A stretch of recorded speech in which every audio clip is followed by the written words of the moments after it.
भारतीय पत्रकार संघ AIJ यांच्या कार्यक्रमाच्या निमित्त बिजवडे येथे ज्येष्ठ पत्रकार बापूराव गुंजवटे दादा यांचं मनोगत या ठिकाणी व्यक्त होत आहे. सातारा विभाग मान तालुक्याच्या वतीनं मराठी वृत्तपत्राचे जनक आचार्य बाळशास्त्री जांभेकरांच्या जयंतीनिमित्त आयोजित केलेल्या कार्यक्रमाचे अध्यक्ष संदीप कुमार जाधव साहेब, तसेच विकास शिंदे, अविनाश चव्हाण, भोसले सर, मामूशेठ विळकर, बाळासाहेब भोसले, संजय भोसले आणि उपस्थित सर्व बिजवडी पंचक्रोशीतील आणि बाहेरच्या सर्वांचं उपस्थित आमच्या पत्रकारांच्या विनंतीला मान देऊन हजर राहिल्याबद्दल प्रथम आभार मानले पाहिजेत. आणि विशेष आभार दादासाहेब भोसले आणि महेंद्र भोसले दोघांचं मानलं, कारण त्यांनी इतक्या चांगल्या पद्धतीनं त्याचं नियोजन केलं.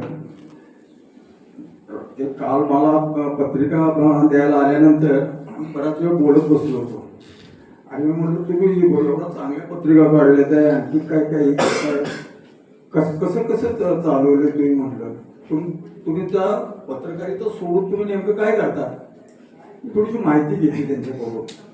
तर दादांनी सांगितलं मी शेती बघून हे करतो.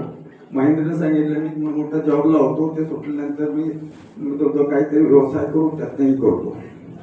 मला त्यांचा विचाराचा हेतू होता की एवढा मोठा कार्यक्रम घ्यायचा, त्याला 4 पैसे लागतात, तुम्ही चुकीच्या मार्गाने काही असं उद्योग करू नका, कारण जेणेकरून पत्रकारिता एकाला केलं तर त्या अख्या पत्रकारिता जर घालवून लागतं तर त्यांनी मान्य केलं असं काही दादा आमच्यातून होणार नाही.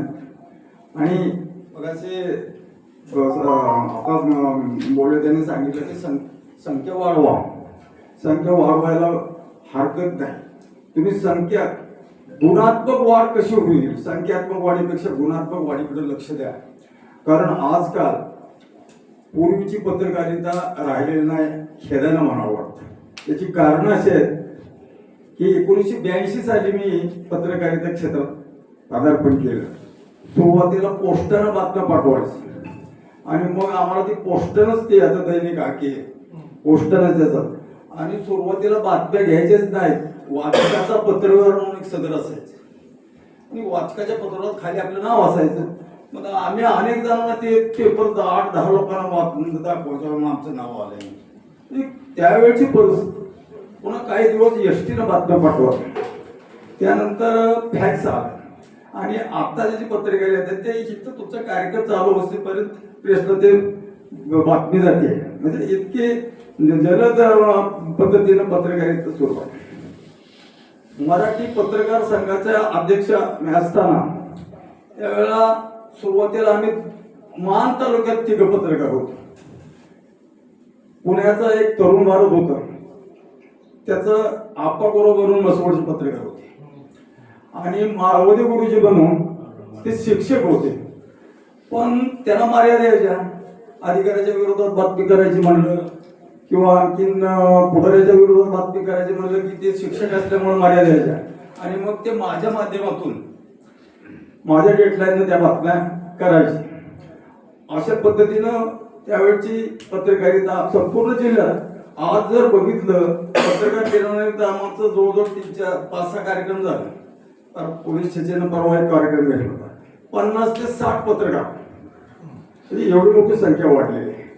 पण आम्हाला बाहेर असं काय ऐकायला मिळतं की काही पत्रकार, मग ज्यांनी उल्लेख केला काही सगळे लोकांना म्हणणार नाही, पण काही पत्रकार निव्वळ स्वतःच मिळवण्यासाठी आणि 4 पैसे ब्लॅकमेल करून मिळवण्यासाठी जर उद्योग करत असतील त्यांना वेळेत सावध आपण राहिलं पाहिजे, त्यांना सुनावलं पाहिजे.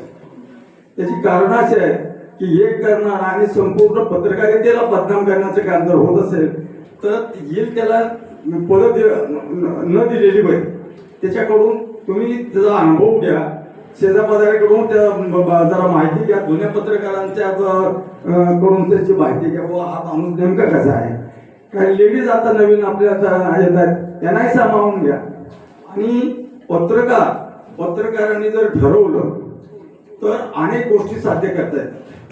पत्रकारितेनं ठरवलं एखाद्या ज्या शासनाच्या योजना आहेत, मी माझ्या माहितीप्रमाणे सांगतो, या बिजवडी पंचक्रोशीत जवळजवळ 100-500 लोकांना मी शासकीय योजनेचा लाभ मिळवून दिला, कोणाला विहीर मिळवून दिली असते, कोणाला घरकुल मिळवून दिली असते आणि कोणाला घरघंटी मिळवून दिला असं आणखी अनेक लोकांना त्याचा लाभ मिळवता. कारण तिथपर्यंत कोणाचे रेस्टिंग कार्ड काय, कोणाचं काय, छोटी छोटी कामं असतात आणि पत्रकारांना ती कामं काय त्यांच्या दृष्टीने काय फार मोठी नसतात. तर त्याच्यासाठी तुम्ही समाजातल्या काय जे गरीब घटक आहेत, जे गरीब माणसं आहेत, त्याला तिथपर्यंत दहिवडीला जाता येत नाही, त्यांना कार्डामध्ये नाव टाकायचे, वाढवायचे ते त्यांना माहीत नसतं. अशांना मदत केली तरी ती तुमच्या दृष्टीनं फार महत्वाची आहे आणि त्याच्या दृष्टीने तर अधिक महत्वाचं आहे.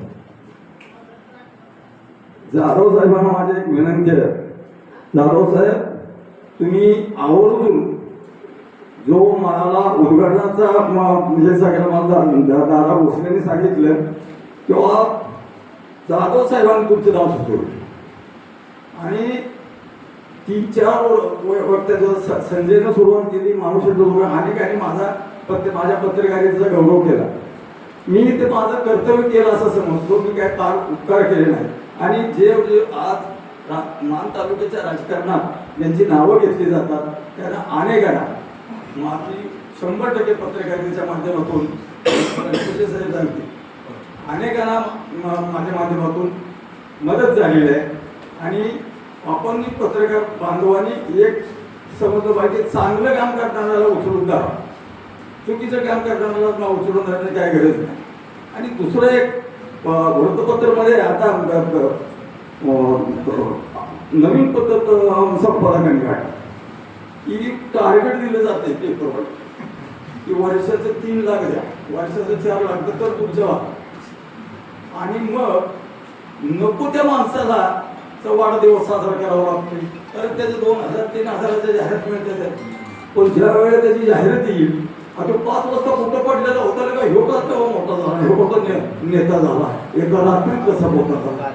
असं हे आपल्याला शिकवलं जाते हे चुकीच्या पद्धतीनं. नाहीतर पूर्वी आम्हाला टार्गेट दिलं जात नव्हतं किंवा एवढं काय बातम्या पाठवायच्या यायच्या, पण आता ती पद्धत चालू झाली, आपल्याला टार्गेट दिलं जातं आणि ते पूर्ण मग करावं लागते. तर काय त्या संस्थेला वैयक्तिक जाहिराती घ्यावं लागतात. अनेकांच्या बाबतीत अनेकांना त्या अडचणी येतात की आमच्यासाठी विधिमंडळी आम्हाला काय जाहिरातीला अडचणी येतात, गेले ते मिळते जाहिरात आहे, पण नवीन पोरांना अडचणी येतात. किंवा पत्रकारिता नवीन वेगळ्या पद्धतीने चालली आहे. आपण जर ठरवलं की लोकांना मदत करायची किंवा आपण जर ठरवलं की प्रामाणिकपणे पत्र करायचं तर तुमची नोंद माझ्या माहितीप्रमाणे 100% आहे. मला अशी उल्लेख केला आहे हरिभाऊ निंबाळकरांनी त्यावेळेला शिवसंदेचं कापून मी काम करू मला भाऊने बोलून घेऊन सांगितलं. त्यावेळेला वसंतराव ढवळीकर इथे शिक्षक होते आणि त्या सायकलवर यायचे. आम्ही माझी 7वीची शाळा सुटली होती, 8वीची काही सोय नव्हती, मी 7वी नापास माणूस नाही. आणि मग माझ्याकडं वेगळ्या पद्धतीने बघितलं 7वी नापास माणूस त्याचं बातम्या म्हणजे शेडिंग असं असायचं की ती बातमी वाचताना वाचलीच पाहिजे असं वाटलं पाहिजे अशा पद्धतीने. आणि मग हरिभाऊने मला सांगितलं इकडे मी पाठवून देतो आणि योगायोग असा शिवसंदेशलाही काम केलं भाऊंच्या माध्यमातून. भाऊंचं आमचं म्हणजे असं ठरवून त्यांनी सांगितलं की तुम्ही 100% पाठवून द्यायचं वाटून. आणि विशेष म्हणजे त्यांच्याच नावानं स्मृती दिनाचा मला जिल्हा पुरस्कार पलटणला मिळाला. दुसरा पुरस्कार अरविंद मेहताच्या कार्यक्रमाच्या वेळेला परवा झाला. जिल्ह्यात 4-5 निवडक पत्रकारांचे ज्येष्ठ. आणि मग ह्याच्यापेक्षा आपल्याला कसं मोठेपणा पाहिजे. आपल्याला जेवढं तुम्ही सुद्धा या नवीन मंडळीने लोकांच्यासाठी जास्तीत जास्त काम करण्याचा निर्णय घ्या, प्रामाणिकपणे काम करा एवढं मी तुम्हाला सूचना करतो आणि माझे 2 शब्द पूर्ण. जय हिंद, जय